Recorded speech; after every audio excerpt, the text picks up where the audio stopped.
You know that saying about the U.S. Marshals? The one about always getting their man or woman, for that matter? It's kind of stuck with me. Like they always get their person. It makes you think about their authority. But then you sent me this discussion.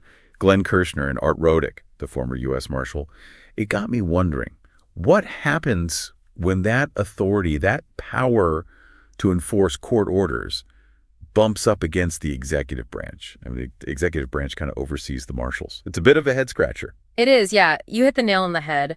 This deep dive, it's all about the U.S. Marshals' role, specifically how they enforce those court orders, especially when they might involve, well, the executive branch. That conversation you shared, it's a goldmine.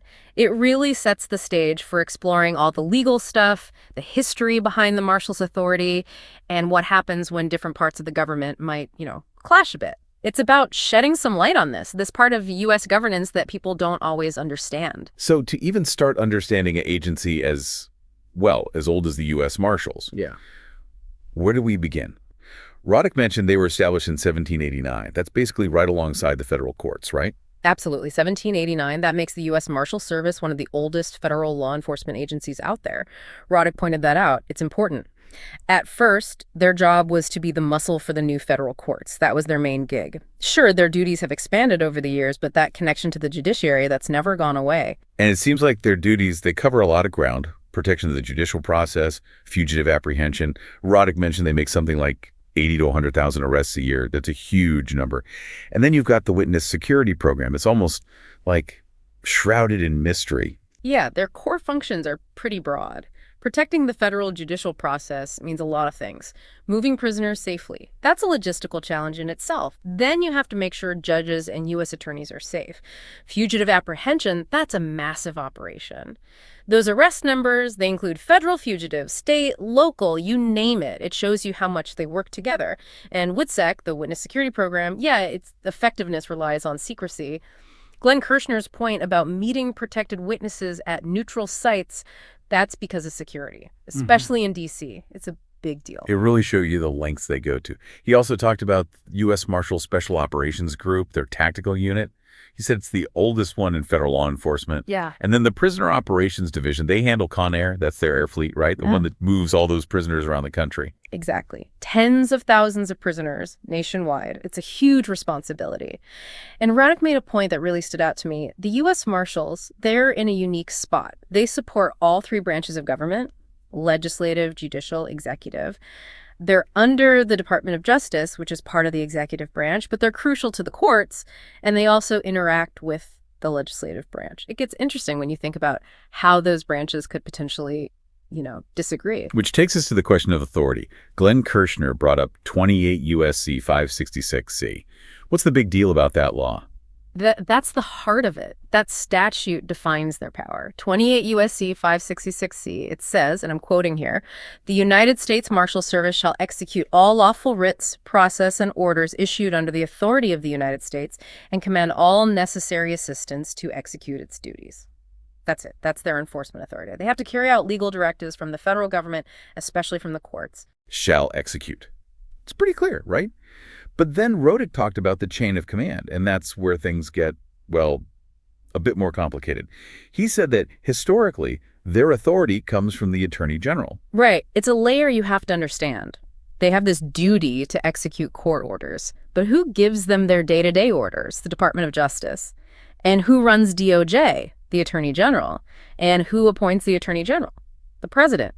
Local U.S. Marshals, they work with the U.S. attorneys in their districts, but for the big cases, the ones with wider implications, the decisions, they happen higher up in the DOJ. So you have this structure that could create some friction. Marshals are part of the executive branch, but they have to enforce what the judicial branch decides. It feels like there's a tension there. Absolutely. It makes you think. What happens when the executive branch and the judicial branch have different ideas? Whose priorities win out? Within the Department of Justice, I mean. Rodick mentioned the Waco case, where the marshals had to seize evidence from the FBI. That was enforcement within the executive branch. But what happens when a court order is directed at the executive branch itself? That's a whole different ballgame. So let's talk about that hypothetical scenario, the one Glenn Kirshner brought up. What happens if a court holds a member of the administration in contempt? Like, issues a contempt order? Yeah. What would the marshals do? Roddick thinks that these big-time confrontations, they'd get resolved at the very top. Above the U.S. Marshals themselves, he talked about communication, negotiation between the Department of Justice, the Administrative Office of U.S. Courts, the judge involved, used the word accommodation. Like, all these branches have to find a way to resolve things without a huge, messy fight. Accommodation sounds very diplomatic. But what if that doesn't happen? Then we start talking about a constitutional crisis, right? Roddick had a specific definition of what that would look like. Yeah, he did. For Roddick, a true constitutional crisis, it's when the executive branch just ignores a Supreme Court ruling. He made it clear the judiciary doesn't have its own army. They rely on the marshals to enforce their rulings. That's when things get really serious. When the highest legal authority is challenged, ignored, it's a potential breakdown of the entire system. And Glenn Kirshner mentioned that federal judge John J. McConnell Jr., the one in Rhode Island, he was worried that the Trump administration was violating a temporary restraining order about federal funding. He even said something about criminal contempt. It sounds like the judiciary is willing to push back. Yeah, it does. Judge McConnell's statements, they show that the judiciary expects their orders to be followed, even when those orders affect the executive branch. But Roddick also pointed out something important. A district court judge's order, in a situation like that, it would likely be appealed. First to the circuit court, which would be the D.C. circuit in this case, and then maybe even to the Supreme Court. There's a whole process for challenging and reviewing court decisions. Which brings us to that article, the one from the Harvard Law Review back in 2018. They talked about it. The article said that historically, courts haven't been eager to use their contempt power against the executive branch. It's like they have this weapon, but they don't want to use it. Why is that? That's a good question. It's about understanding the bigger picture. Why are courts hesitant to use contempt against the executive? A few reasons. First, institutional legitimacy. A big fight could look like a political battle, and that could make the judiciary look less impartial. Second, enforcement. We've already talked about this. Courts need the executive branch to enforce things. And third, history. The branches usually prefer to cooperate to make sure the government runs smoothly. Roddick then brought up some historical parallels, things that could be seen as constitutional crises where the Marshals were involved, the Fugitive Slave Act, Prohibition. Those were some tense times in American history. Yeah. Absolutely. The Fugitive Slave Act, for example. U.S. Marshals had to enforce a law that was really unpopular in many parts of the country. It was a direct cause of the tensions that led to the Civil War. It shows how enforcing federal law can clash with states' rights and people's beliefs. And Prohibition, that was a nightmare to enforce. The Marshals were stretched thin, trying to uphold a law that a lot of people just ignored.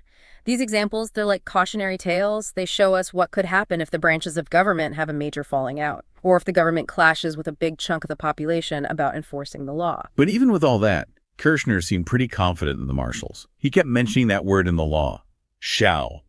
He believes they'll do their duty, no matter what. Yeah, Kirshner's faith, it speaks volumes about the Marshals. Their professionalism, their sense of duty. You get the feeling that they'll follow the law no matter the politics. Hopefully, if a crisis happens, everyone will keep a cool head. The rule of law? That should be the guiding principle. But Kirshner also made a good point. Even Supreme Court rulings, which seem clear, they can be tough to interpret in real life. That can make enforcement tricky. Changing gears a bit, Kirshner asked Roddick about what he's working on now. It seems he's still got that martial spirit. The Alcatraz escape, the one from 1962. They're still working on that case. I know, right? It's fascinating. It shows you that some responsibilities, they never really go away. Roddick talked about the Alcatraz case, the one from June 1962. They're still trying to close it. He's been involved since 1988. He said they're making a documentary, and it's going to have a definitive conclusion. He sounded pretty sure of himself, but he wouldn't spill the beans. It just shows you how dedicated the Marshals are. He also mentioned his current work, analyzing law enforcement for CNN and News Nation. He's still very much in the game. A case from that long ago, still active. It's amazing. Yeah. So looking at everything we've talked about, what are the big takeaways? What should people listening really remember about the Marshals and enforcing court orders? There are a few key things to remember. First, the U.S. Marshals Service, it's a foundation of our legal system. They have this huge responsibility to enforce federal law and what the courts decide. Second, they're part of the executive branch, but they have a legal duty to carry out judicial orders, even if those orders are about the executive branch itself. Third, the relationship between the branches of government, it's complicated. They try to cooperate, but there's always a chance of conflict, even a constitutional crisis. It's happened before. And finally, there's historical examples, the Fugitive Slave Act, Prohibition. They show us what happens when enforcing the law becomes a big problem, a point of contention. It can have a big impact on society. So we started with this idea, the marshals always get their man. But when those men or women could be part of the executive branch, things get a lot trickier. It becomes less about, one agency doing its job and more about a balance of power. Exactly. It's not just about one agency. It's about the whole system, the balance between the branches of government, and all the legal and political stuff designed to handle disagreements. Yeah. Because there will be disagreements. So here's something to think about. We talked about history, the current system, all that. What do you think are the most important things we need to prevent a real constitutional crisis? One where judicial orders against the executive branch are ignored. And even more important, what can we do as citizens who are paying attention to make sure the rule of law is followed? To make sure everyone in government is accountable? These are important questions, especially now. They really are. We need to keep talking about these things, about the balance of power, the rule of law. That's how we keep our democracy healthy. And you're right, informed citizens are key. We need to stay engaged, ask the tough questions, and demand accountability. It's our responsibility, all of us,